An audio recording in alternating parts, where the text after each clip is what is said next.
Jewish Education in Media is pleased to present L'Chaim, a program that highlights the people, issues, and events of importance to the Jewish community.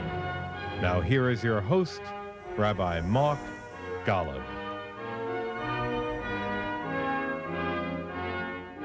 I'm Mark Golub, and as you may know, there are many wonderful people in the Jewish world doing marvelous work on behalf of the Jewish people. And many of them tend to be seasoned men and women in their 50s and 60s and 70s, some of whom are well known in the Jewish world. But what's especially exciting is to meet those in the Jewish community who are assuming leadership roles at a far younger age, for they are our future. So on this edition of L'Chaim, it's an absolute delight to introduce you to a young man in the forefront in the fight against BDS on college campuses, Rudy Rochman, who is, as we tape this edition of L'Chaim, a senior at Columbia University, where Rudy founded and has become the single most famous pro-Israel campus organization in the world, Students Supporting Israel, known everywhere as SSI.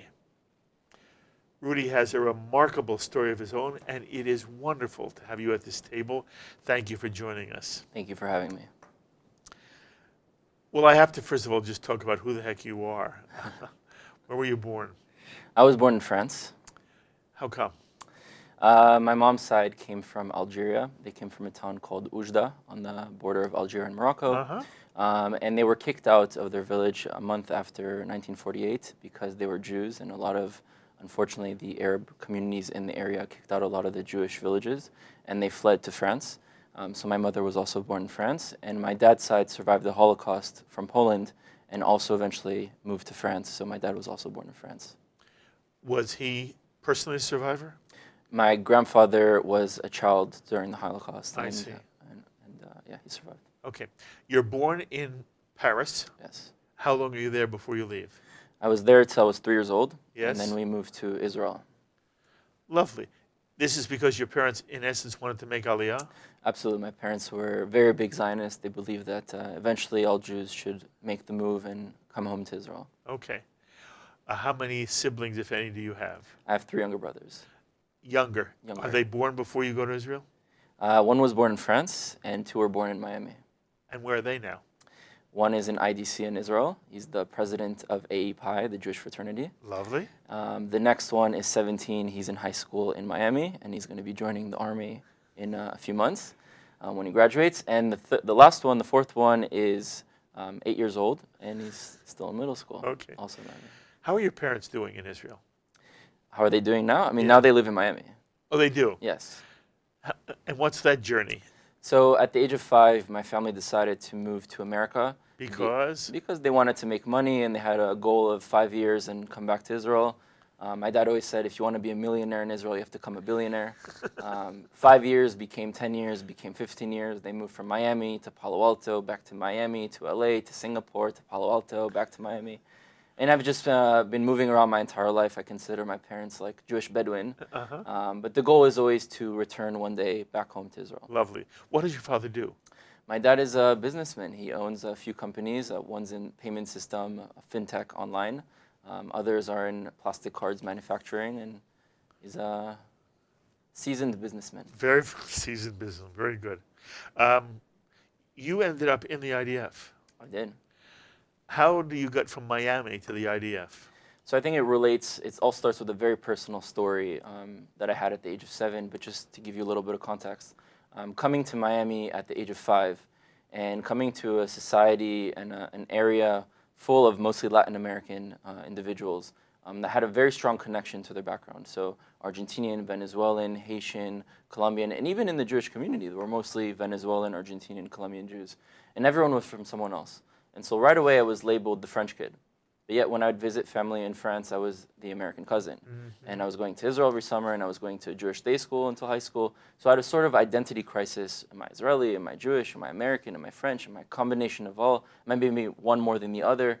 And I really wanted to understand what I should answer people when they'd ask me where I was from. And it was hard at first. I didn't know what to answer, but the answer came when I experienced my first dose of anti-Semitism.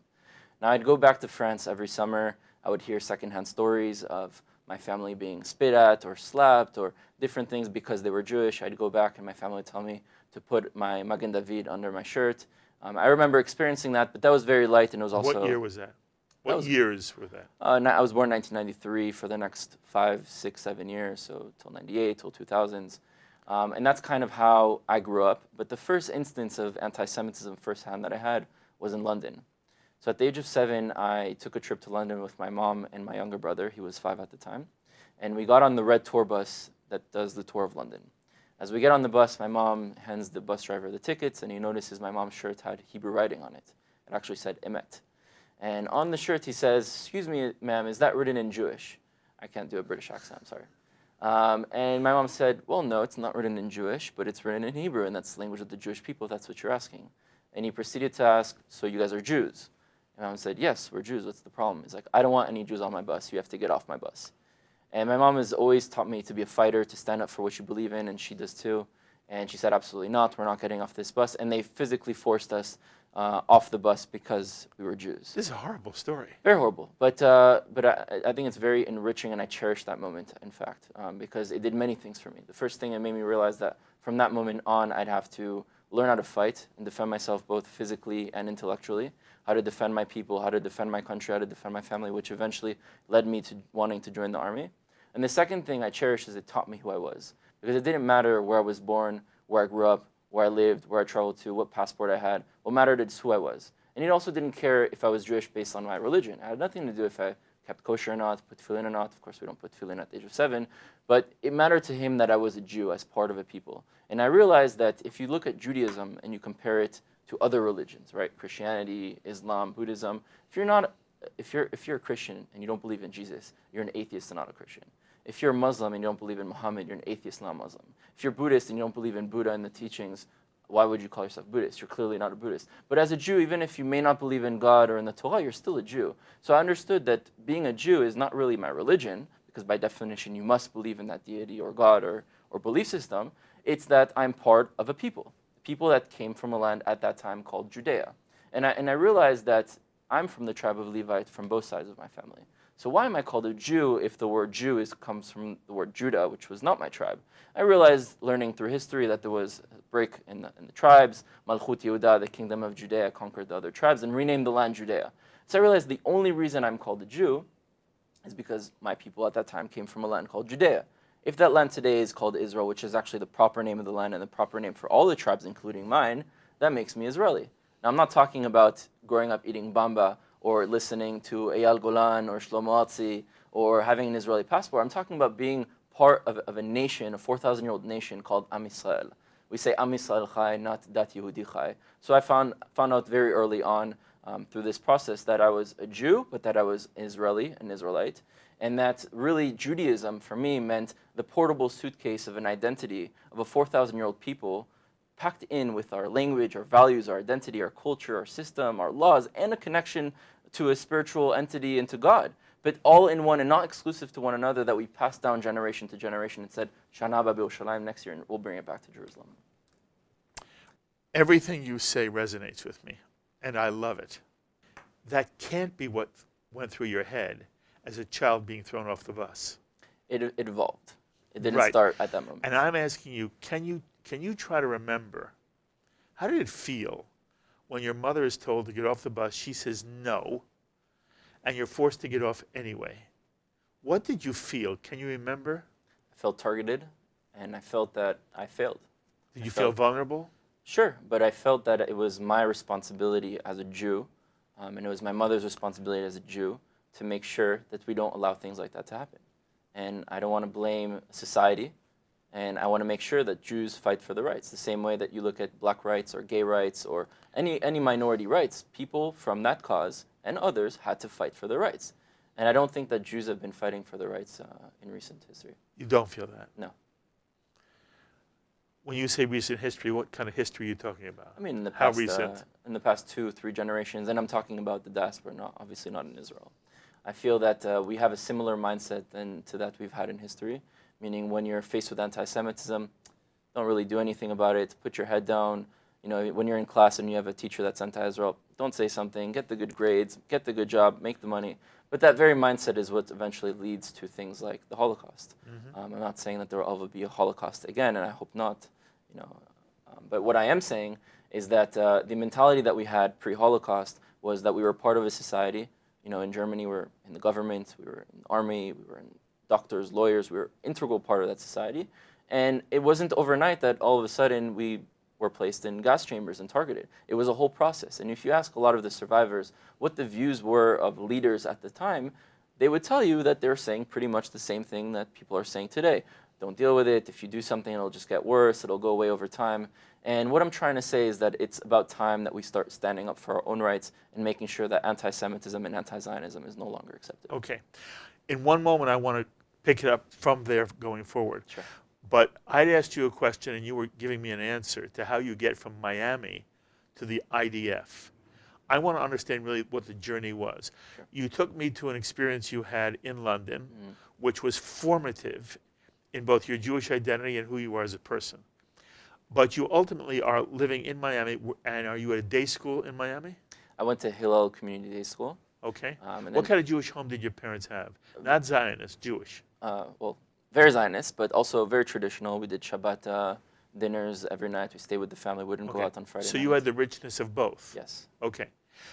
You understand that, I'm telling our audience now, just as we began, and my wife Ruth is in the room, in the studio right now, and I asked Rudy, had you met my wife? And Rudy said to her, yes, we met, and he already met her today. But then he said, you remember what you said? Yes. I know you from? From Har Sinai, from Mount Har Sinai. Sinai. There is a Jewish notion that all of us, and it's commemorated every Shavuot, but it transcends Shavuot. Every one of us stood together at Sinai. The entire generations of the Jewish people, from the moment of the Exodus to today, and then for your children and your grandchildren, we were all at Sinai. It is such, you gave me chills when you said it to my wife. I'm so proud of you. Most Jews, they don't understand it, they don't know about it, and have no clue what you would have meant. You were brought up somehow understanding that no matter who you are today, you are the product of a people, of a family, called the Jewish people, called it, what do you want to call it? We're a family, not a religion. I don't know how many times we have to say it because we live in America and Judaism is thought to be a religion. We are not a religion. We're a family, what you call a people. And that family traces itself back to the moment we became the Jewish people at Sinai. That is who you are. I assume it's something that you got from your home, from your parents, and whatever educational context they gave you. Am I fair to see it that way? Absolutely. My parents played a huge role in my upbringing. Okay. You were very lucky, you know. I was. Okay. Okay, now tell the story. You're in Miami. You have this upbringing. How do you end up in the IDF at 17 years of age? So a mix of two things. One, I told you that my parents always aspired to return to Israel. So for me, I was always going to go back to Israel and having to serve either way. So I always knew I would be in the army. Secondly, when I realized that I too am an Israeli, right? We say Am Yisrael Chai, not Dat Yehudi Chai. I realized that if everyone in Israel has to do the army and I'm also an Israeli, then why would I be any different? Should I only go back to Israel and serve when it's hard for me, when I'm being persecuted? Or should I too serve my country and defend my homeland like everyone else? Would you like every American Jew, and for that matter, any Jew anywhere in the diaspora, France, England, South Africa, wherever, would you like every Jew to feel that Israel is also their country? I'd like to feel that every Jew, no matter where in the world, have Israel as home. Because I believe if us as Jews don't consider Israel home, then how are we to expect the world to consider Israel the home of the Jewish people if we ourselves don't consider it that way. Okay. What citizenship are you? On a piece of paper, I have a French citizenship, I have an American green card, and I have an Israeli citizenship. So you have dual citizenship with France, Yes. and you also have a green card here. Yes. And if somebody said to you, what's your nationality? You'd say, My nation is Israel. okay. So your home may be America, your home at one point may have been France, but inside your soul, you're a Jew linked to the Jewish nation of Israel, correct? I see my temporary residence being France, Singapore, and America, Okay. but my one and only home is Israel. Okay. You served in which corps? I was in the paratroopers. Okay. Did you see action? Did. Very good. May I ask, did you survive without injury? I survived without injury. Okay, I'm very glad. When you were there and you were part of the IDF, did you have a chance to really see what the ethic of Israel's army, the IDF, is? If you did, and somebody, I'm sure you asked all the time, how would you describe, how would you articulate whatever the unique ethic is of the army of the Jewish people? Yeah. So everyone joins the army for different reasons, although most of us in Israel have to do the army either way. But when I asked my friends why they joined the army, a lot of them would tell me for my family, for my mom, for my brothers, to make sure I have a home. So first and foremost, everyone joins the army to serve their country and to make sure that they have a safe place. Fellow soldiers your age said this to you? Absolutely. They didn't say to you, what do you mean? Rudy, I had no choice. Well, they did tell me, what are you doing from Miami here in Israel, because they had a sense of humor. But deep down, they know why they're doing the army. Okay. So we understand why they are in the IDF. Mm-hmm. What about the way they behave? Because, and we're getting to ultimately your work with SSI, but very often you will hear criticism of the state of Israel in terms of its military policy vis-a-vis the Palestinians, that the IDF is brutal, that the occupation on the West Bank by the IDF is unnecessarily harsh. They have checkpoints. They go into Israel, into Arab cities, whether it's Ramallah or Nablus, looking for people they want to roust in the middle of the night and take them out. And if there are times when Israel uses a policy of demolishing Arab homes from homes where they're related to terrorists. And so one of the criticisms we hear all the time is the ethic of the IDF is an ethic that Jews not only should not be proud of, but should be ashamed of. I'm asking you two questions, and you take all the time you want. First, I want to know your personal experience. You saw, you witnessed, you were there, you were part of it. Were there things that troubled you about the way the IDF operates? Were there things that you were proud of about the way you and your fellow soldiers operated? And what do you say about to the general criticism that the Israeli army is part of the problem, and it is what is driving the anti-Israel sentiment on college campuses and in Western Europe and throughout the world? I think the bottom line value of the IDF is to preserve and protect life. And that's life both on the Israeli end, and that's life also on any other end, whether it's a war with Egypt, with Syria, with Lebanon, with Jordan, with Iraq, with Iran, with the Palestinians. It's to protect life and to prevent life from being taken. Now, obviously, war is very ugly and very dangerous, and none of us want war. And when it comes to the situation in Judea and Samaria, West Bank, and in Gaza, and in Israel proper, it's an ethnic problem, right? It's an ethnic conflict. But I don't think we can blame the consequences of 3 wars waged to destroy Israel and blame the consequences of today, which is clearly a status quo that everyone disagrees with. You can't blame that all on Israel. It's almost as if you would blame a rape victim for defending herself and putting her oppressor into the hospital. Right? You cannot blame that. She defended herself, and Israel defended itself. We've tried to have peace. We've tried to have a country for the Palestinians. We've tried to integrate them. We've tried to establish negotiations, and every single time we were rejected.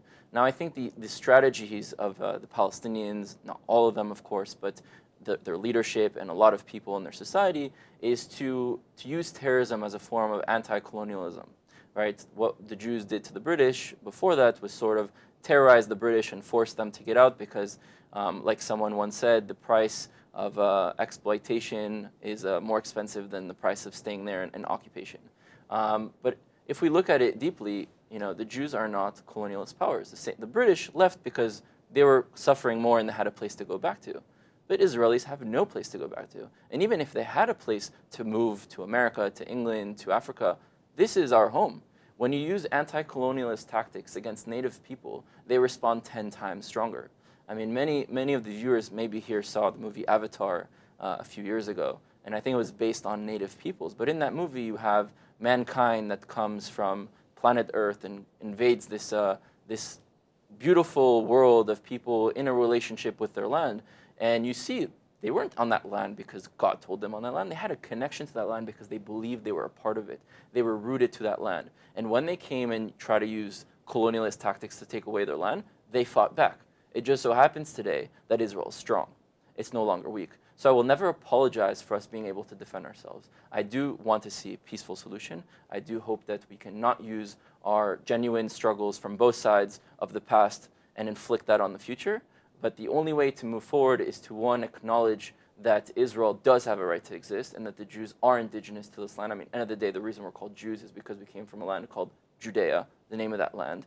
And we have a right to exist as well. And that we should never conflate that with the struggles of another people, their right to self-determination in whichever way that they want. And we shouldn't conflate the two. I believe that when we have this paradigm where if you're pro-Israel, you must be anti-Palestinian, or if you're pro-Palestinian, you must be anti-Israel, I think that's the very fuel to this conflict. Mm-hmm. Okay, and just let me push you a little bit more. I want to know your experience. When you were serving with the IDF, were there things that you saw IDF soldiers do that bothered you? Were there things you saw that made you proud? Everything I did made me proud. Made me proud of being able to defend my country. There were very hard situations, but in my experience, and I know there are other experiences out there, the Army acted in an ethical way. I can share one example if you would like to know a little bit more personal. And I'm sorry if this is a little bit militaristic because we are talking about the Army. The Army, when they engage with combatants, we have something called Noal Matzav Chashud, meaning if someone approaches you, obviously in a threatening manner, that they're coming at you in a very fast pace, and you can tell when someone's coming at you to try and hurt you. You do many things before you actually engage with your weapon. The first thing you do is you scream both in Arabic and Hebrew, please stop, identify yourself, this is the Army, please stop. If they still proceed in Hebrew and in Arabic. Say it in Arabic. Waqif waqif wa la'ana batuha. Everyone in the Army learns that saying to make sure that you are able to communicate that to someone coming towards you and not just shoot them and not just use your weapon. And it means? And it means, please identify yourself. We have a weapon. We are the Army.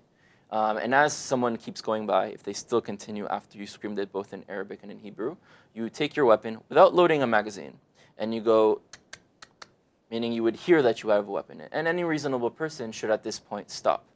If they still come at you, you load the magazine inside and you shoot one bullet to the air. And if they still come at you, which I really don't think anyone at this point should, the next thing you do is you shoot next to their feet. And the last thing you do is you shoot knee down. Why?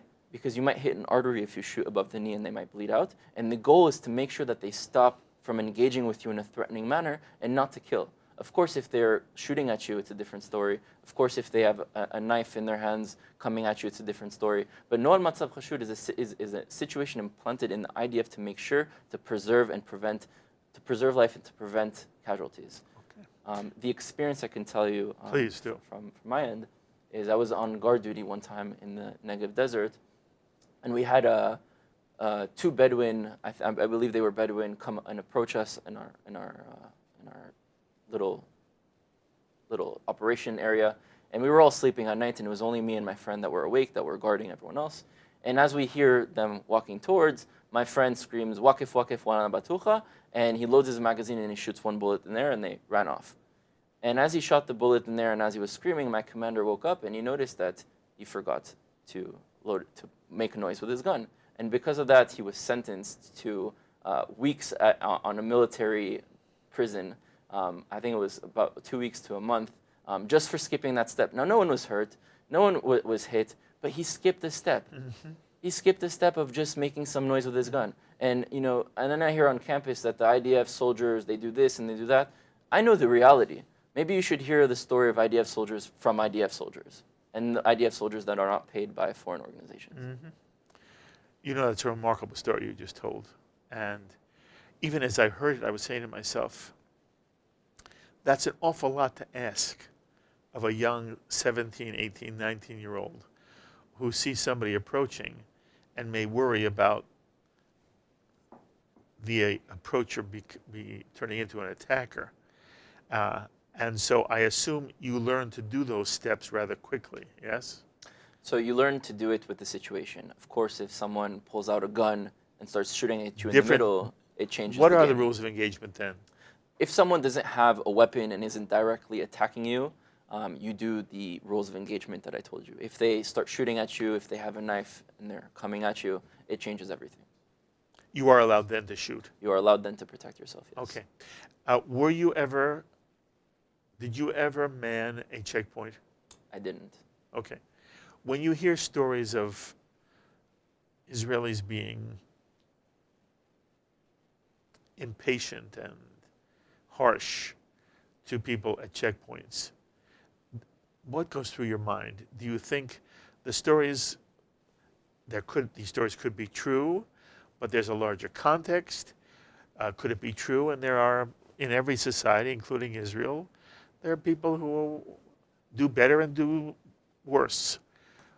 Do you say there's always a reason? What do you say to yourself? I say that the actions of the individual should be blamed on the individual. And that as a system, as an army, as a military, we try and do everything to protect life, and the majority of people follow through with that. And if you have an individual where they're responsible for their actions, they do something, they are eventually charged with something in the army. And we've seen those cases happen. It's very legitimate to say that there's been struggles, there has been fear, there has been casualties, there has been harassment. These things happen. But that's because every single day IDF soldiers put their lives at risk.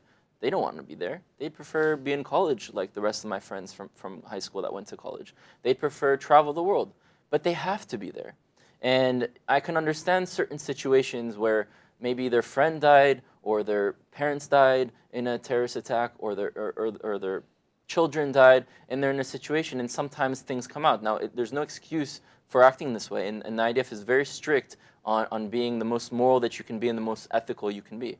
But there's a whole context to this that I think it's not being, at the end of the day, we're not trying to understand the situation to make it better. We're sort of trying to pick and choose which instances we can use to try and push an agenda, which is to try and destroy the other. And I think that's very dangerous. Okay. Again, we're going to pause in the story having to do with the problems of Israel itself to pick up your own story. You end up after the IDF, you're back in America, and at one point you end up at UCLA. Yes. How did that happen? So when I was in the Army, my plan was to apply to college and then go to college right after the Army. Unfortunately, I was in Operation Amud Anan, which was in 2012, and I was on base for about 5 to 6 months. And I wasn't Tell our audience what that was. So it was an operation where we were being attacked under heavy missile fire from Gaza, and the IDF placed its soldiers and infantry right on the border of Gaza, and every day we were prepared to go in. We were told, hand in your phones, we're going in today. 2 hours later, those said, okay, well, it's going to happen tomorrow, and tomorrow, and tomorrow. And every day we're training, we're getting ready, and we give in our phones, and the same thing for about 6 months, we thought we were going into war. Oh, that would have been street battle. Yes, it would have been... You were prepared for that? Yes, we were prepared. Were you frightened? No. Because? Because I'm not there for myself. I'm there to protect my country. And the Army doesn't bring you in day one, give you a gun and says go. There's a year of training. There's a year of preparation and understanding the ethics, understanding the situations, training for this moment. And I'm there to protect my country. And if I wasn't there, if my friend next to me wasn't there, not my friend, my brother next to me wasn't there, there wouldn't be a country. And so it's way bigger than us. So you're preparing every day, but it never happens while you're there. Eventually, there were conflicts on the border, but there was never an engagement into Gaza by foot soldiers. But during that time, I was supposed to apply for colleges, right? Like a normal student getting out from high school and going to college after. And unfortunately, I missed the due date because I was never able to go back to my house and get my laptop and do the application. So when I got out of the Army, it was either apply to college and wait, or start Santa Monica College and UCLA at the same time. Eventually, I did 2 years worth of school in 1 year, and then took a year off, and then transferred to Columbia. Why Columbia? Columbia because it was rated the #1 most anti-Semitic school, and I know it's not a competition. I don't really care who's placed #1, but it's a very anti-Israel school. You pick Columbia. Yes. Oh, it's a good school, but you pick Columbia because you want to be engaged in this battle. Absolutely. You're going to graduate in what year now? I graduate in May 2018. 2018. We share Columbia. However, when I'm there, it's a totally different world. I'm pre-67. 67, the world changes for those of us in my age group, because that's the year that SDS takes over the campus, and there's a literal life sea change before and after 67. I'm prior to that. So the Columbia that I went to is not the Columbia you're at. You choose to go to a school because there's a battle going on. It's almost as if you went to Israel to be part of a battle. Now you're choosing Columbia to be part of the same battle in a different form. Is that fair to say to you? Very fair. Okay. So you transfer to Columbia. What's your major? In theory, it's political science. In practice, it's how to fight for AntiIsrael. Okay. You know, the two schools which are the quintessential homes of BDS are always described as Berkeley and Columbia. You were at UCLA. How bad was it there? It was pretty bad, but I think I would judge a campus not based on how strong the anti-Israel movement is, but based on how weak the pro-Israel movement is. Interesting. And I think at UCLA, with the strong anti-Israel movement as well, you still have a strong pro-Israel community on campus and off campus. Okay, now contrast it with Columbia. With Columbia, the view when I got there was, when there's something anti-Israel, don't engage, don't do something about it. You know, they have their apartheid week, don't do anything. We will only do events within our already safe space Jewish community. We're going to talk about cherry tomatoes, ways, and African tech. And we're not going to talk about our story. We're not going to talk about what they're doing. We're not going to talk about how to build coalitions with other groups and really narrate our story for ourselves and not allowing someone else to narrate our story. And I realized that there were a lot of problems. First and foremost, I realized that the anti-Israel movements on campus is not actually pro-Palestinian. When it comes to the thousands of Palestinians dying in Syria and the Palestinians in refugee camps in Syria and Lebanon and Jordan, or those suffering on the border of Gaza and Egypt, no one ever mentions them. And so what they're really doing is cherry-picking which instances of Palestinians they could use to pursue an agenda, which is to destroy Israel. And secondly, they totally take the context out of it, and they don't explain that the reason there is a three-part occupation, right? If you look at the West Bank or Judea and Samaria, there's area A, B, and C, and there's 3 different types of occupation. There's a Palestinian occupation, there's an Israeli occupation, and there's a joint occupation. And we should solve the situation, whether it be 1 state or 2 state or 3 state. It's not a viable situation to continue. But do not blame, again, the consequences of a war on the nation that was attacked. And so there is an ugly situation, but they use it out of context and they ride on the struggles of Palestinians, which is very legitimate, as a way to destroy Israel. And they use something called intersectionality. And intersectionality was created at Columbia, and on the surface it could be a very great thing to use and to do. It unites communities, usually minority communities. But the way it's used at Columbia, at Berkeley, at other campuses with the anti-Israel movement is the Palestinian group. Unfortunately, it's the Palestinian group, but I'd hope there'd be a Palestinian group that legitimately supports Palestinian causes. But the SJPs and JVPs on campus, they come and they go to the black group and they say, hey, you guys have a problem with police and police brutality. We have a problem with IDF and IDF brutality, so let's be friends and hate Israel. Hey, LGBTQ plus community, you feel targeted and oppressed in society. We feel targeted and oppressed in society too. So let's get together and hate Israel. Hey, Native American Council and Native American groups, you guys had white powers come and take away your ancestral lands and put you in situations where you feel oppressed. The Jews are a bunch of white people that came from Europe who came and took away our lands and colonized us. And they've been building these coalitions for the past 15 years to a point where it's not only on a college level, it's on an international level. These larger movements are intertwined with anti-Israel rhetoric. What's their goal? Which goal? The goal of this group, of the way you talk about intersectionality, Yes. and the way these coalitions are put together. It's interesting, of course, the LGBT community, if they in any way align themselves with a pro-Palestinian community orientation, where basically they're not permitted to exist in the Palestinian world, and they are in the state of Israel. It is a paradox of a stunning nature. But what I'm asking you is, when they go to the African American community, the LGBT community, any community, what's their goal?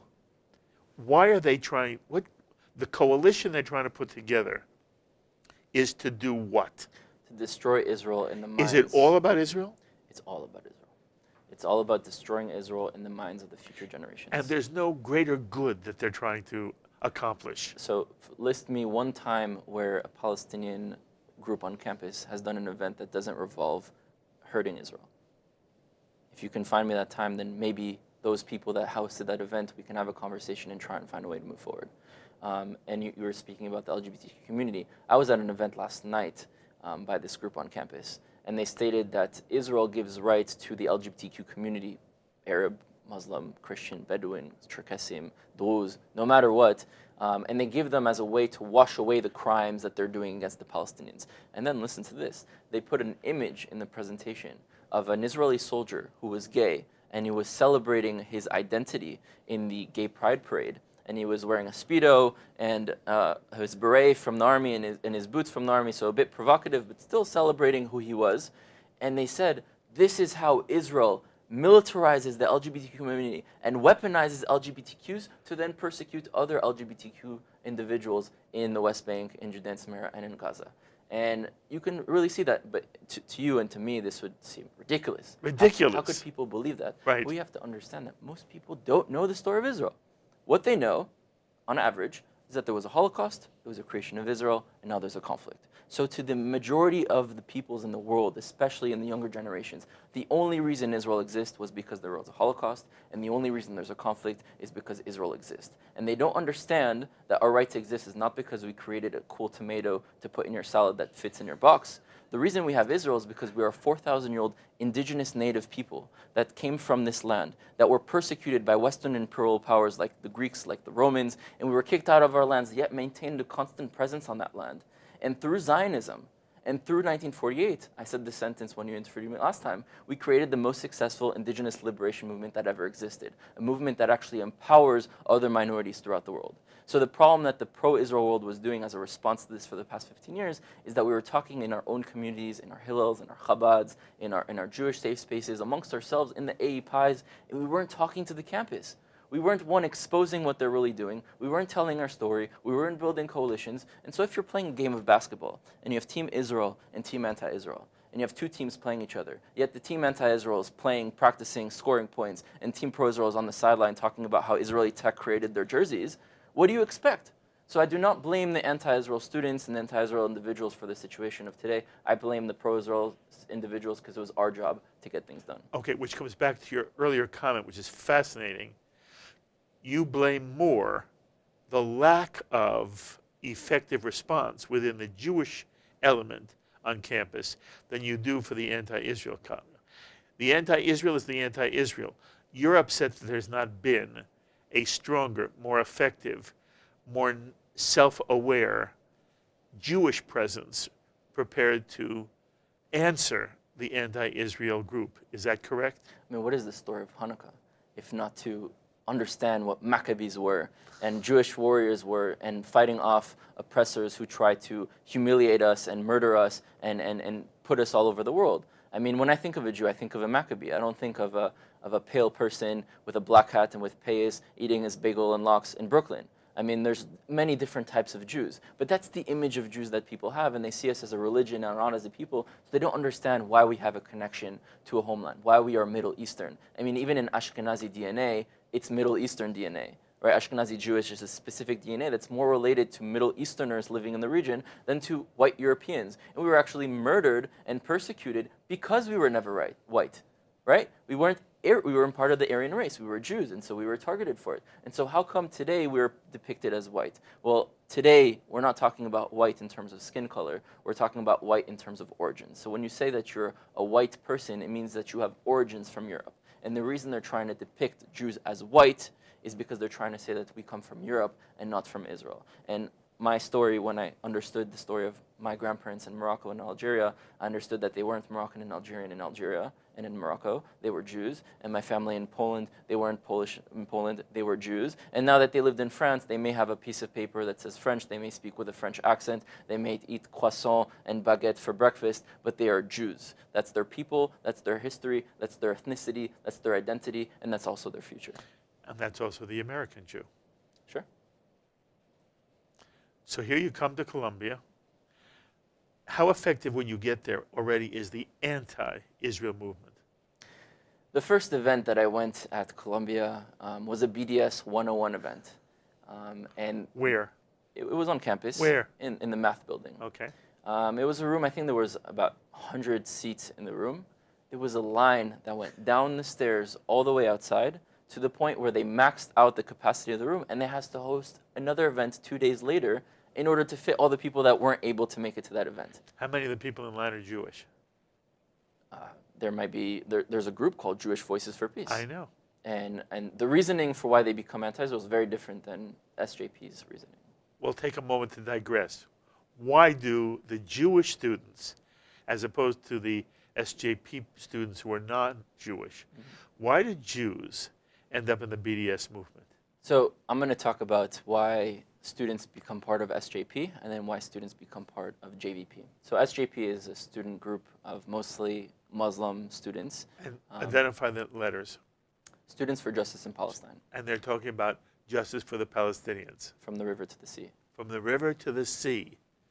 That includes, by the way, Haifa. That includes everything. That includes everything. That includes everything. It's not about the West Bank. It's not about the West Bank. It's never been about the West It's Bank. never been. So they joined SJP because? So let's take an example. For example, you have a grandchild of a Palestinian refugee where they were displaced from their homes. They probably had a lot of suffering. Maybe family members were killed. It was a very ugly war, and tragedies happened on both sides, and injustices happened on both sides. And they're raised in a household where they're taught to hate Israel. They're taught that they had a home once and they were displaced and they were killed and this and that. I could understand the conclusions of coming to campus and being part of an SJP. What I cannot understand is when you have a Jewish student that was not raised in that same household to become part of an anti-Israel movement. And the reason for why this does happen, that I've realized over time, is that these individuals don't really have a strong connection to their identity, to their history, to Israel, in fact. And their real identity is the left. And the left or the right, whatever it is fine. But unfortunately, today's extreme left has been attached with anti-Israel sentiment. And this was obviously the goals of the whole intersectionality and including anti-Israel activity in all of these movements. And so they come to campus where they'd want to advocate for LGBTQ rights, which they should. They come to campus and they want to fight for black rights, which they should. And they want to fight for all sorts of minority rights, which they should. And all of a sudden they're told, if you want to be part of my club and our society and our movement, you must also hate Israel. And they just don't have a strong enough connection to Israel. And so they feel the need to become anti-Israel, to be accepted. It's about feeling a sense of belonging with their group. And that's what really intersectionality has allowed Jews who identify as leftist to be forced to become anti-Israel in order to be accepted as part of the left. Because we see now anti-Semitism and anti-Zionism to the right and to the left. Okay. And what if one of them were to say to you, I am a committed Jew, and I'm committed to Jewish values, Jewish principles, Jewish ethics, and what really bothers me about Israel is that the state of Israel does not reflect the best of Jewish ethics. And one of the things we never wanted to become, even from Talmudic times, there's the statement, you would rather be the oppressed than the oppressor, which is an interesting thing for anybody to say. It may have historic consequences that you have identified and are upset with. But there is in the Jewish tradition the notion you must always identify with the one who is suffering, with the underdog, with the underclass. And you must always take care to treat the stranger as the homeborn. And you're to care for the widow, the orphan, and the stranger. What if the kid says to you, I'm not anti-Jewish. My problem is I feel Israel has lost its way. And there are those on the Israeli scene. I read Haaretz. I see what they say on the left. And there are many in Israel who feel Israel has lost its way. And my job as a thinking, educated Columbia student is to stand up and say to the state of Israel, I, as an American Jew, want you to be the best of the Jewish tradition. What if there were a student who said that to you? So I think we need to compare Israeli leftists to American Jewish leftists of today. An extreme leftist, not, there's people on center left that are fine, that are part of SSI, that support them. For example, Alan Dershowitz, who came to speak at Columbia, which is an amazing speaker. But in Israel, you have someone, let's say you take a right-wing individual and a left-wing individual. And the conversation right now is not the economy, not the religious community, not war, not Iran. It's on the situation of Judea and Samaria and the West Bank and Gaza and Israel having a presence there. And the left-wing Jew mostly feels that we shouldn't be there and that being there causes the problem.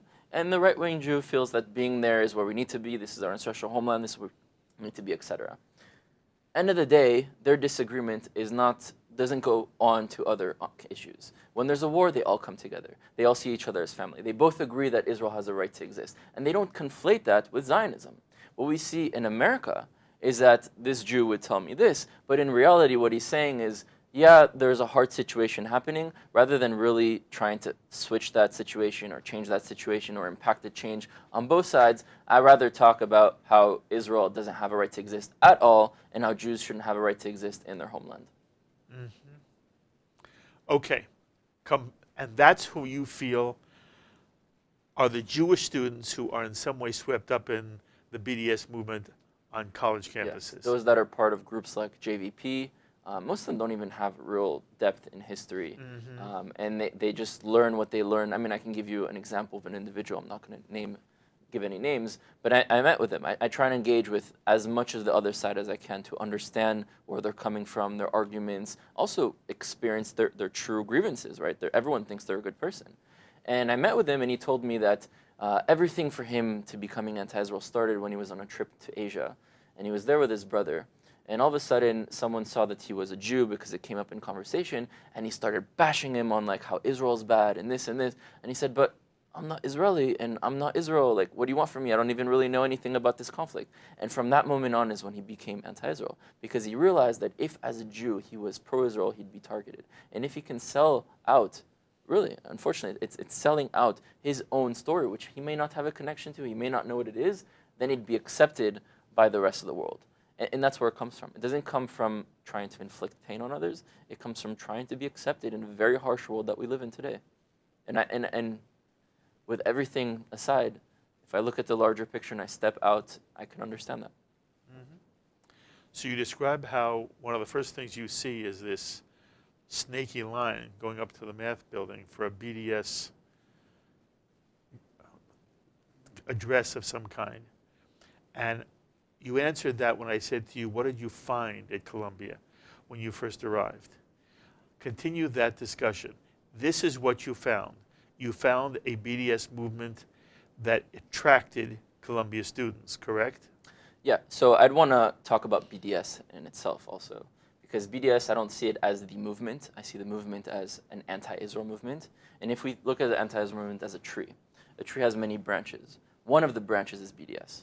It's a tactic in order to push a legislation on student government for the school to divest from Israel, which even if it passes, the school doesn't actually divest from Israel. And even if the school did, how much money is Columbia invested in Israel that it would actually affect us? But either way, it's a end conclusion of the fact that the campus is very anti-Israel. But that's one tactic.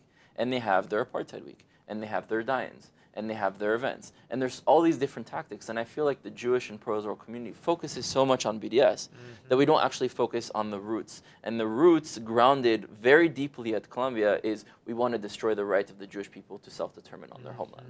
And not necessarily let's talk about divestment on a student government level. And I think the reason why BDS passes on campus is because the representatives of the student government represent the body.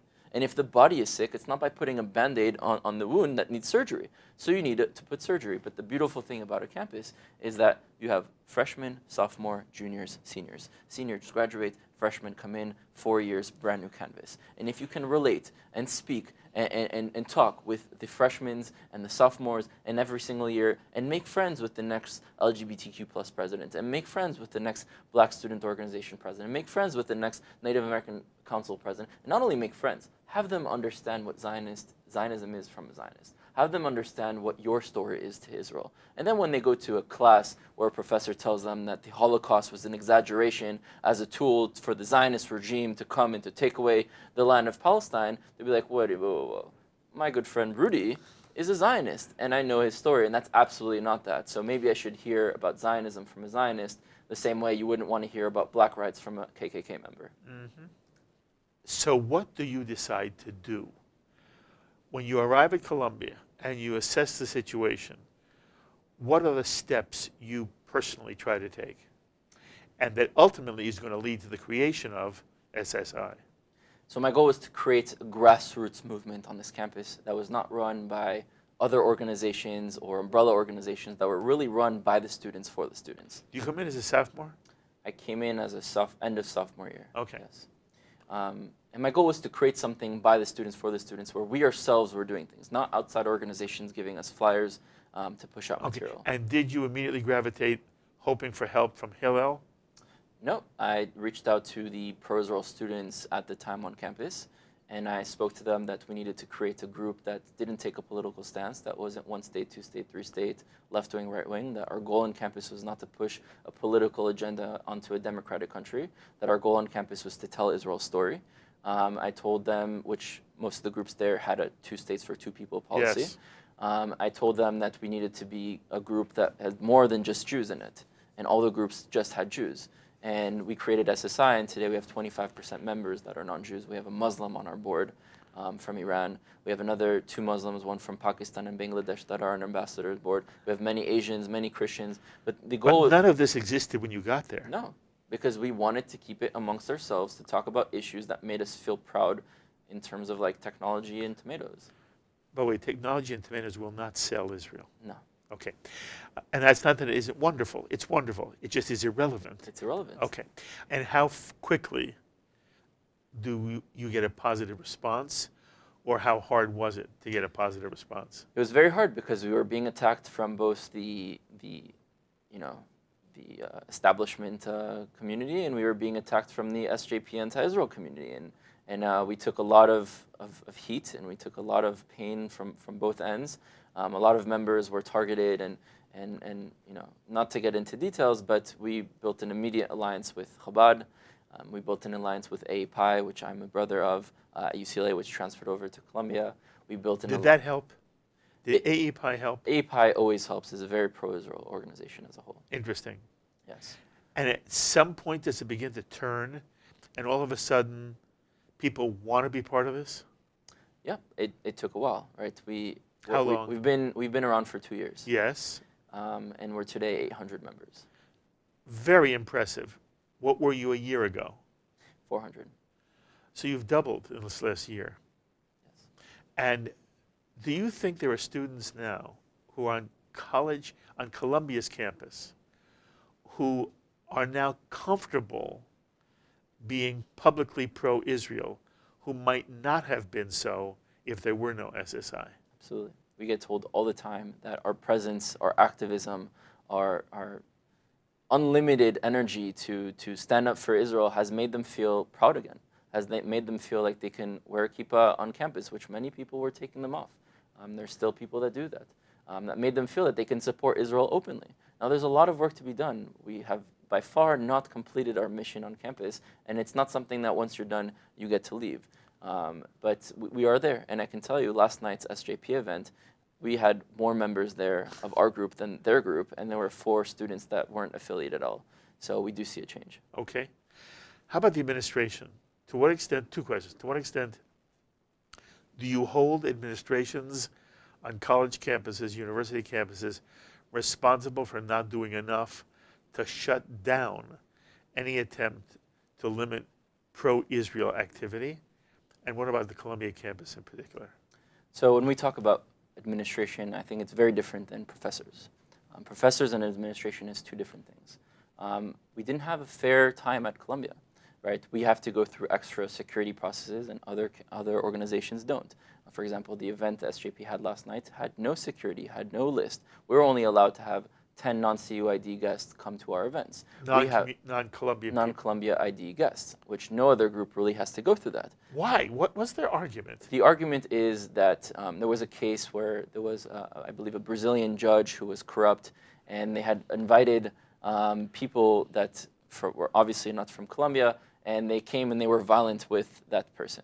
And so the argument was, well, if there are protests from their side, your side might get violent, and we don't have we can't cover your guests, so you guys have to limit your guests. So they go and they attack us and they prevent us from speaking and they disrupt us, and then we are the ones being blamed and caused it. So I don't think their real goal? I don't think it's very fair, but I will tell you that we've had a great relationship with the administration. Okay. That they do, in the best of their ability as of now, try and include us into the Columbia University community and help us all the time. I've had an amazing advisor for the past year and a half, and we just got a new advisor. She's great as well. I will say that the administration, end of the day, they serve the student body. And if the majority of the student body are anti-Israel, there's no doubt that they would lean more towards supporting the majority of the community than the minority of the community, which is the pro-Israel students. And so I believe that when you change the climate on campus, when you change the student body, that everything else will fall in place. Okay. And what was your experience at UCLA, or you know what's going on at Berkeley and other college campuses? There are many who say that the root of the problem is that colleges and universities tolerate this kind of anti-Israel nonsense as opposed to taking an administrative stand against it. Are you sympathetic to that view? I definitely think it's included into the situation, but it's the job of the pro-Israel students, Jews or non-Jews, to stand up for Jewish rights. If we compare the story of black rights in the past 50 years in America, right? 50 years ago, black people didn't have equal rights, but yet today, they do, right? And today, you could say anti-black things, 50 years ago, you can say anti-black things at Columbia and get away with it. Today, you can't. There would be a riot. If you say something against Muslims, there would be a riot. If you say something against gays, there would be a riot. If you say something against any minority community, there would be a riot the next day on campus. Yet you say something against Jews and against Israel that's accepted, it's accepted because we have not fought for our rights. Interesting. What's your sense of J Street and whether J Street helps or hurts college students? So I actually have a very good relationship with the J Street on my campus. I think their voice is legitimate. I think they're genuine. I think they love Israel as well. I disagree completely with their tactics, and they may disagree with my tactics as well. I think that, from what they're coming from is, if we are the ones criticizing Israel, then the campus will listen to us and not to someone else. I think when you come to an environment where people have no history or understanding of really the conflict or the history of Israel and the connection, and you sort of add fuel to the fire, it gets worse. But I respect that genuinely, deep down inside, in what they believe that they're doing is pro-Israel. So I'm not going to sit here and bash J Street. I disagree with a lot of their views. I disagree with a lot of their strategies for sure. And I'm sure they disagree with mine. But we are not enemies at all. And you don't feel J Street wants to see an end to the state of Israel? Absolutely not. Okay. How about now Jewish leadership as a whole? At the moment, one of the biggest themes that drives fundraising and involvement in Jewish organizations is the attempt to fight BDS on college campuses. How pervasive do you believe BDS is on college campuses across the country, or is it only located in pockets? And when you look at what the general Jewish community is doing, has it been effective? Is it misguided? Is it missing something?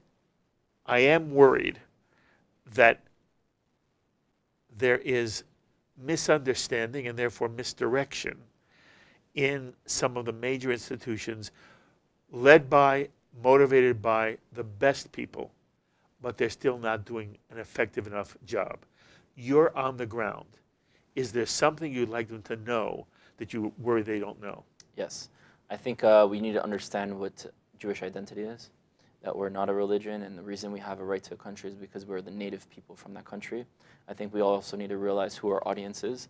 When we talk about campuses and the next generation, they're mostly liberal, they're mostly left, and we should be able to talk about Israel in that language. So not talk about the fact that Israel is allied with America, that we share military intelligence, not talk about, again, the excuses of the technology and the tomatoes and the drip irrigation, but we need to talk about our story in the language that our audience understands, and that's the language of justice.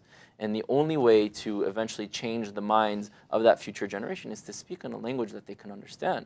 I mean, if our goal is to change the mindsets of others and not just to brag to ourselves, then we need to start doing that. And I haven't seen that being done much in this generation. Mm-hmm. You know, there is a narrative in the Jewish world. It is the narrative of the left that says, although the Jews do have a historic tie to the land, due to historical circumstances, they were, for all intents and purposes, except for a very small minority, they were the wandering Jew from land to land, from culture to culture, Western Europe, Eastern Europe, Africa, and that while there may have been a small group of Jews in Sfad and Tiberias, some in Jerusalem, the vast majority of Jewish life occurred after the 2nd century, 3rd century CE outside the land of Israel. And that, yes, there has been a Jewish longing to return to Jerusalem. We say it at the end of every Seder next year in Jerusalem. And if I forget thee, O Jerusalem, has been a theme of Jewish life. And we smash the glass at the end of a wedding because we mourn the destruction of the temple. It should be rebuilt when the Messiah comes, and we once again are that everything comes out of Zion. I understand that, people will say. But there was a historic reality. And the reality is that for the last, I don't know, certainly 2, 3, maybe 600 years, the Jew has not been the dominant resident in what the Romans called Palestine, and which became Palestine throughout history. And that what ultimately happened was, at the end of the 19th century, before the Holocaust, there was a recognition that Jews were never going to be French citizens, German citizens, at home anywhere, and it was time for Jews to return. But that was a 19th century movement, the end of the 19th century, then the beginning of the 20th century with Herzl and the Zionist Congress and the Zionist organization. That till then the Jews weren't living there in the numbers that ultimately happened. And in the end of the 19th century, beginning of the 20th century, we have waves of Jewish immigration. We have Aliyah, Aliyah Aleph, Aliyah Bet, whether it's kosher or not. And ultimately there are waves of major immigration. Prior to the Holocaust, yes, but that what happened was Jews from other lands came to Palestine, what Jews called Eretz Yisrael. It's not Palestine, it's Eretz Yisrael. It comes back to your trying to impress upon the Jew the connection we have historically to the land, which in many ways, certainly emotionally, has never been broken.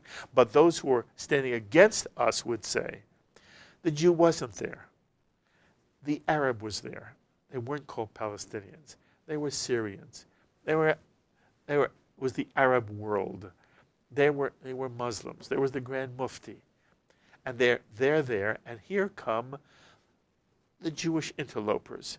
And so we get a book by Ari Shavit, an esteemed Israeli journalist, who writes that his grandfather was sent by Theodor Herzl to scout out the land and to see whether it would become a good land for this Zionist experiment, which Herzl was even willing to go to Uganda. He didn't get it. And it was, I never get it right, his grandfather or grandfather, great-grandfather, is so enamored, writes Shavit, with this land, that he says, yes, the Jewish people can rise. Out of the valley of dry bones, there can be a resurrection of the Jewish commonwealth, the Jewish sovereign state. And then Shavit writes, his father was so enamored, his grandfather, he didn't see another people there. And he writes, if my grandfather had seen, he would have turned back. And Shavit writes in the book that as important that Israel was, and he feels it's important for himself and his children, he writes, the Jews took somebody else's land and destroyed a people in the process. From Shavit's perspective, a necessary process. But that we took somebody else's land and we destroyed another people in order to create a Jewish state of Israel. That is a narrative which American Jews, my age, your age, they just buy it.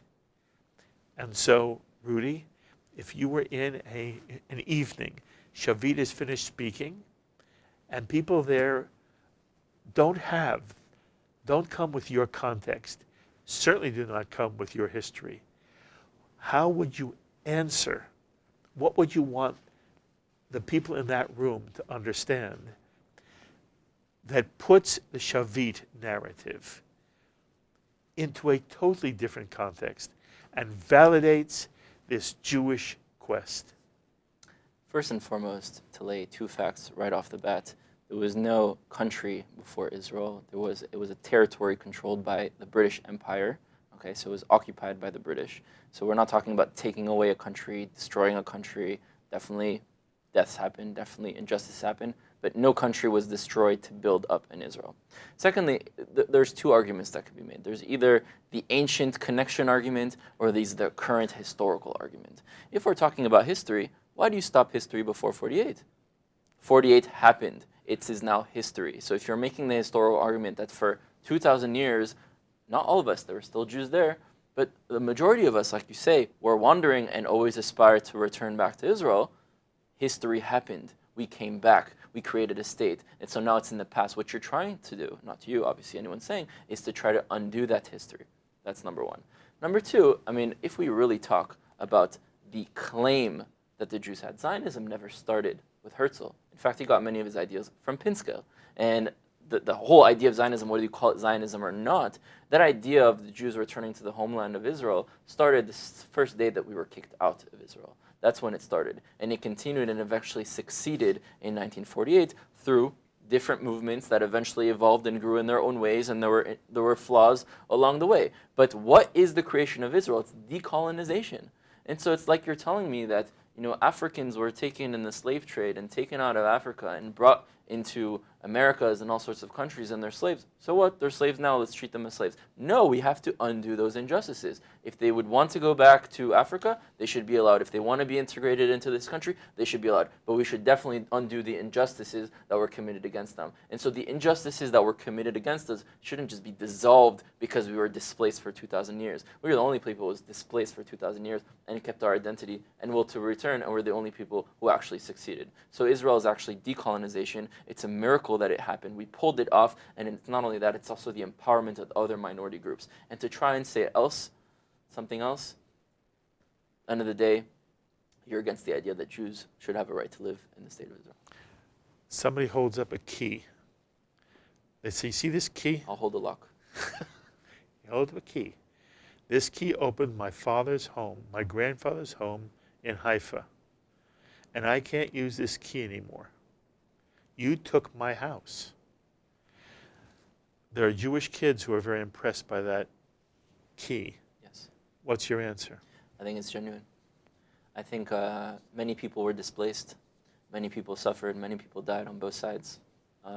Although many Jews were displaced from their homes as well, whether in Eastern Europe and in North Africa, I don't ever make the claim that we should go back there. We did lose everything. Everything was taken away from us, but I don't seek to go back there. But it's different for Palestinians because Palestinians also have a connection with that land, and they don't feel comfortable living in other lands, similar to the way that we experienced. And if they hold up their key, I would say, how about you come and sit down with me on a conversation, and we try and understand one another. I try to understand what you went through to get a better understanding. You try to understand what I went through to get a better understanding. And let's not use the suffering of our past to inflict it on our futures. Let's try and come together and find a solution in order to build a better future. And someone once told me that we shouldn't pick the frame before we paint the image. And any solution, one state, two state, three state, these are frames before we even paint the image. Palestinians and Israelis are not even experiencing one another. What Israelis experience of Palestinians is usually terrorism. And what Palestinians usually experience of Israelis is military occupation and IDF soldiers, and them not having a right to vote and have any representations towards who controls them, and them living in poverty and in situations where they also suffer from Hamas and Fatah and the PA, and they're living in a bad situation. And so Jews and Israelis have to acknowledge that. They have to see the reality, and they have to try and solve it as well. End of the day, our mission statement is Tikkun Olam and Or Lagoim, make the world a better place and be a light upon the nations. If we can't even do it in our own country, how are we supposed to do it in the world? So yes, we do need to engage with that. But at the same time, people who support the Palestinian cause or who identify as Palestinians have to also understand that the Jews are not colonialists. They're not from other place. They are from this place. And the only way to move forward is to actually come together. And this actually, I can speak about an event that we're hosting at Columbia University. We did it a year ago, and we're doing it again this semester, and we label it as Zionist First Palestinian. And obviously, most of the campus, they're young, they want to see entertainment. Finally, I'm going to get to the bottom of this, I'm going to come to this event. And when they come, we actually sort of flip the script. And what we do is the Zionist is the typical right-wing settler from the Shtachim, from the territories, which is supposed to be one extreme, and the other is an extremist, or used to be extremist, Palestinian who has thrown Molotov cocktails at IDF soldiers, very critical of the Israeli government, and they both sit side by side, and we flip the script and they actually come together. And what happens? The Palestinian says, listen, when I turn on the water in my house, sometimes water doesn't flow.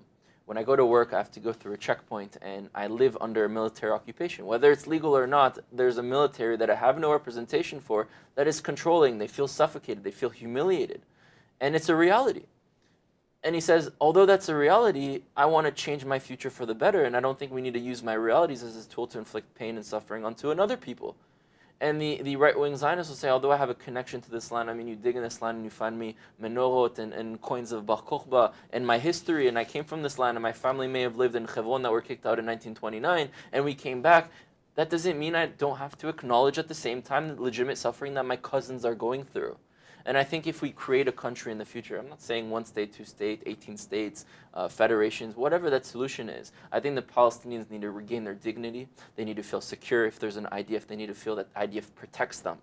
Not that they put them in the side, that they protect them. I'm against the wall. Obviously, the wall now protects lives, stops terrorism. I don't want to see on the wall in the future. I believe a Jew should go to Ramallah, and a Palestinian or Arab or Muslim or whatever you identify yourself should be able to go to Tel Aviv. I don't want to see a border dividing our country. I think the problems originated with the British. I think when the British took this country, I mean, obviously they gave Jordan to the Hashemite kingdom, and no one's talking about that. But when we're talking about Israel, they drew a sort of line like that. They decided to play monopoly with the lands of the Jews and the Arabs living there, and they said, you know what, Jews and Arabs can't live together. You get this, Jerusalem smack in the middle, it's for all of you. And that's a situation that both the Jews didn't really want, and the Arabs didn't really want. And we've been fighting ever since, instead of focusing on how could we undo those injustices and find a solution where the Palestinians can achieve their self-determination and the Jews can also achieve their self-determination. You know, almost everything you've said, I believe you've said perfectly, and you've illuminated, for me and for our viewers, many, many things. I want to take small exception to the last thing you said. There is within the Muslim extremist mentality a fundamental core belief, not because they're bad people, because this is who they are in their soul. They believe this land must belong only to the Muslim. And that from 1936 till today, the Jew has said, we want all of AntiIsrael, but we'll share the land. We would rather have it all, including the piece that Great Britain gave away to the Hashemite kingdom in the 1920s. We would rather have it all, but you know what? We'll share it because we understand how complicated life is. And if that's a way to make peace, we will share the land. And then the only question is, where do you draw the line to create a Palestinian state and a Jewish state. Partition is not new. It precedes the United Nations partition plan. It comes out of the late 30s with the Great Britain's white paper, which said the only way the Jew and the Arab will live together in peace in this land is through partition. And the Jew thought he was getting all of the land indicated through the Balfour Declaration, but the Jew said, okay, we'll share the land. In 47, the Jew says, okay, we'll share the land. In 48, the Jew says, okay, we'll share the land. In 67, when we came into possession and to control, into administration of a land we did not go to war for, we said within 1 month, we sent our word back to Khartoum. You want the land back? You can have the land back. And even back's the wrong way. You can have that land as long as the war is over. And at Khartoum, they said, no negotiation, no recognition, no peace. That has been, tragically, the Muslim mentality from the turn of the century till today. It's not a British problem. The problem is that tomorrow, I believe the people that you know, that you fought side by side with, if they knew they didn't have to send their children into the IDF, tomorrow there would be a Palestinian state on the West Bank. But no Jew believes it's serious. No Jew believes that, no Israeli believes that there's going to be a Palestinian state living alongside Israel the way Canada lives alongside the United States. No Jew believes it. None of that, they don't believe it'll happen in their lifetime anymore. And so now the question is, how do you strategically work out a solution for a problem that nobody wants in Israel, except for the very extreme far right, small sliver that believe it's Judea, Samaria, it should be Israel no matter what. Most Israelis say, of course it's Eretz Yisrael, but for a greater good, we'll let the Messiah decide when all of Eretz Yisrael should be the state of Israel. For the present time, the state of Israel can be somewhere along defensible borders that have something to do with the Green Line, something to do with it. But there are those on the other side whose answer is over my dead body. I don't care what compromise you make. And by the way, you would like Jews to go to Ramallah? What world are you living in? The Palestinians already said, no Jew can go to Ramallah. No Jew can live on the West Bank. There are settlements, there are settlers who've said to me, if there were a two-state solution, and I'm now living in a Palestinian state, but I can live as a free Jew here, I'll stay here. Except Abbas says, and the Palestinian Authority says, you can't live there. Because part of the arrangement is every Jew gets up and leaves. That's the reality. And what's tragic to me is there are Jews who don't understand this. If that's the reality that the state of Israel is confronted with, what does SJP want? What are those who are arguing against SSI? What do they want? And that to me is a problem of when you say we must be able to articulate that so that freshmen coming to school must learn it. And for me, it's I want 40-year-olds and 50-year-olds and 60-year-olds who grew up as passionate Jewish liberals to understand to be a liberal today is to defend the state of Israel against an ideology which says not that we'll share the land, they will, from the river to the sea is what you quoted. Until there's no more river to the sea, everything else is folly. And instead there has to be a strategy for how do we survive and how do we convince young people that the just position to take is for there to be a sovereign state of Israel living with the Palestinians in some way, but the Palestinians have to agree to it as well. And you would say? I would say that I don't even think that the Palestinians want their own state. I don't think that the PA and Hamas represent the Palestinians, and most Palestinians would agree. And when you speak to leaders in the villages, they're sort of like tribes. You speak to the leaders and you talk to them in reality, and I have. They don't say that they want a country with a flag. They don't believe, we shouldn't be looking at the situation with glasses from a Western perspective. We should be looking at the Middle East, which is very different, and it's not the West. And I think when you actually speak to them, what they want is to be able to live, to be able to have the right of access, of vote, equal rights. They want to have self-determination in their own area. And so there's many ways that we can draw a solution. So I'm not going to declare a solution because obviously I don't claim to have one. But I will say that if we compare America, right, although America, you can say, was stolen land as well, I'm not comparing that end. Israel was obviously not stolen, it came back to their homeland. But if you look at the early days of the 13 colonies and eventually building the legislative, executive, and judicial branches with the college way of voting, the electoral college, where you had checks and balances between the larger states and the smaller states. That was a new system that was created specifically for the situation.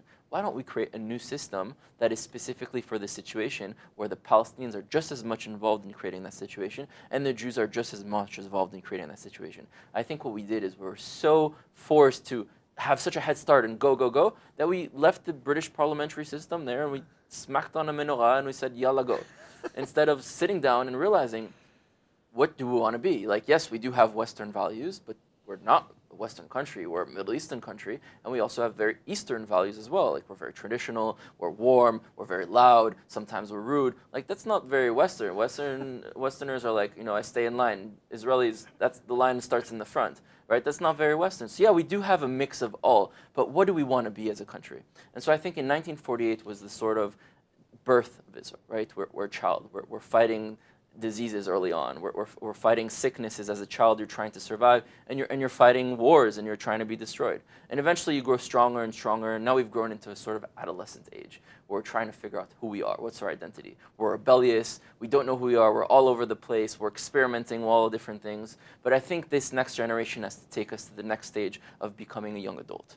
And a young adult finding its purpose, finding his job, finding his purpose to achieve in this world. And I think if we look at the society in Israel in itself, it's almost as if we're tribes again, right? You have the secular, you have the religious, you have the black, you have the white, you have the obviously not white in terms of why they say lighter skin pigmentation. You have the religious and secular. You have the Mizrahi, the Ashkenazi, the Sfaradi, the Jew, the non-Jew. You have so many divides in Israeli society. It's almost as if we're tribes of ideologies. And we're like Reuven and Dan are like the religious and the secular, and they're like countering each other, and they don't realize that we can create an Israel where we all feel a part of, where we all have our aspirations inside of this country.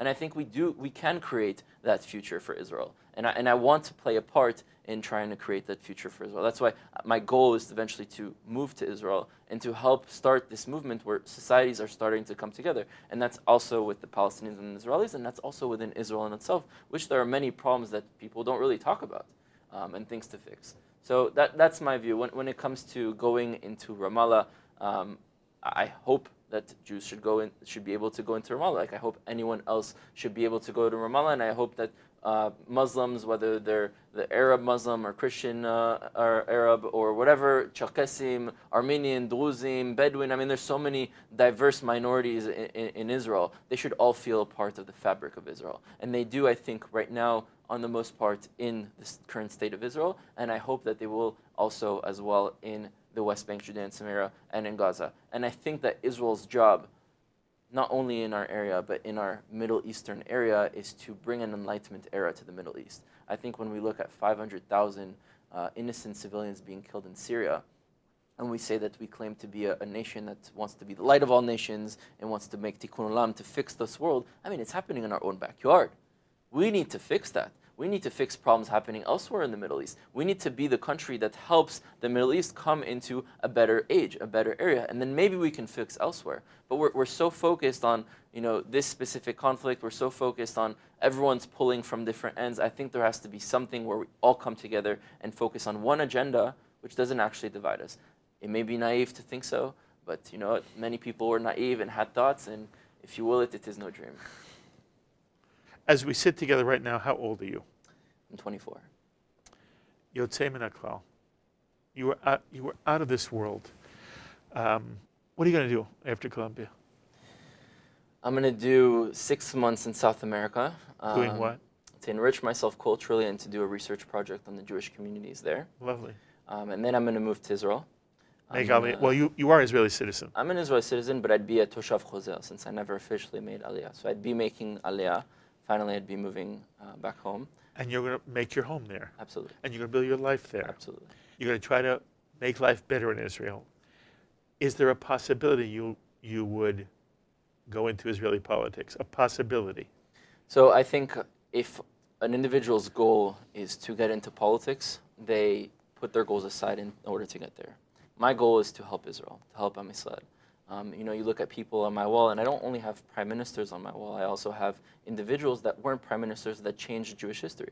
Although I disagree with many things that Herzl said in his past and before he evolved, he had an evolution process of Herzl, he still was able to gather the Jewish world in Europe and have them agree with this idea that we need to pursue self-determination. That's wonderful.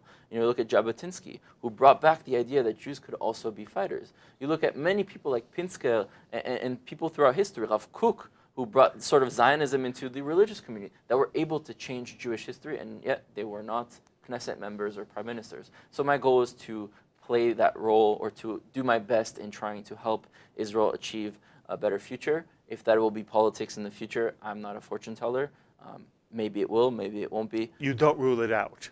I don't rule it out because at the end of the day, whatever I can do to help Israel is what I'm going to do.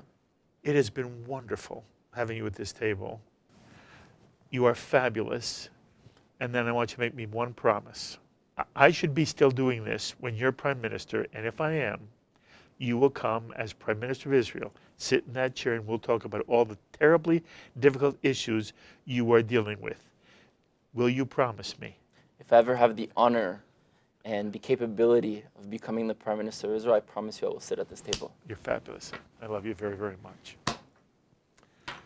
Rudy Rochman, founder of the pro-Israel activist student organization, SSI, Students Supporting Israel, and both as an individual and as a symbol of who will be among the next generation of caring, committed, articulate, passionate, idealistic, troublemaking Jews.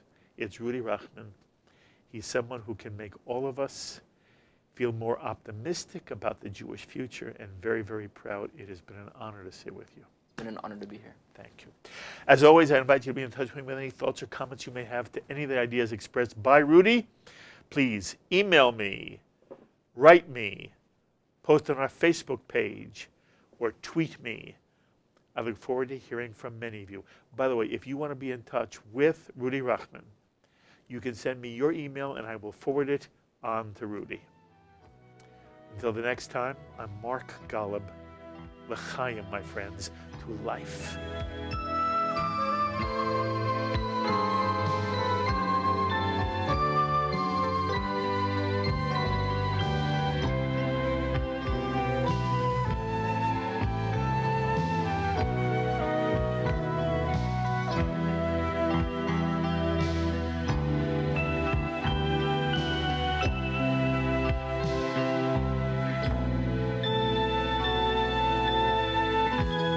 L'chaim is a presentation of Jewish education in media.